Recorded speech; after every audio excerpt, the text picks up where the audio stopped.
So we've got a worker placement game here. Mm-hmm. You like worker placement? Love worker placement. Favorite genre. You do. Mm-hmm. Really? Favorite genre? Yeah. We just did our worker placement top 5 games, so you missed out. Yeah, that's what happened. I missed out on every video. You missed out on a lot of them. Yeah. I'm used to it. 4 to be exact. Yeah. So, what? This is different than a lot of worker placements. Yeah, for sure. You only get 4 workers throughout the whole game. There's no, at least in the game that we played, I don't know if there's cards that maybe nets you an extra. It didn't seem like it. There's no pieces that would really fit that. There are those extra tokens where you could get an extra action if it were a worker. But the unique thing with this one is the dice here. And the dice represent, the strength of your workers, if you will. And how do you was that? I like that a lot. Yeah? I thought, first off, to touch on your first point, my strategy is always go for maximum workers. Right. So this was very different. You just sort of set, and I liked that. I liked being limited because I felt it was a little less stressful. Sure. You just settle in and say, all right, this is what I can do. And yeah, every round, the your workers have different strengths, and a few times you rolled really high, and now unlimited options. Yeah, everyone's happy. Everyone has the same strengths and weaknesses, though, which is an interesting aspect of it. Yeah.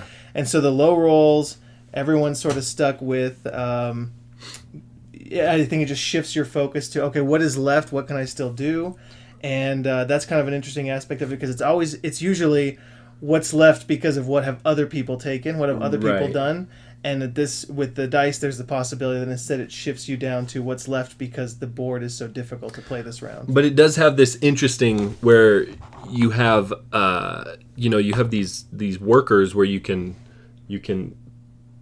strengthen your dies, your workers, or you could you have this engine building aspect where you can make your workers for specific actions do a little bit more, have a bit more strength. No, there's a whole lot of really interesting strategy. I'd love to play it again. I think it has you'd probably do worse next time, I think. So if for those of you watching, the end game score was Ben losing, of course. It was no surprise there. Shocker. With 94 points. Peter, the general winner of our group, with a whopping 95 points. Real close game. It was a pretty tight game. And then I ended with 148 points.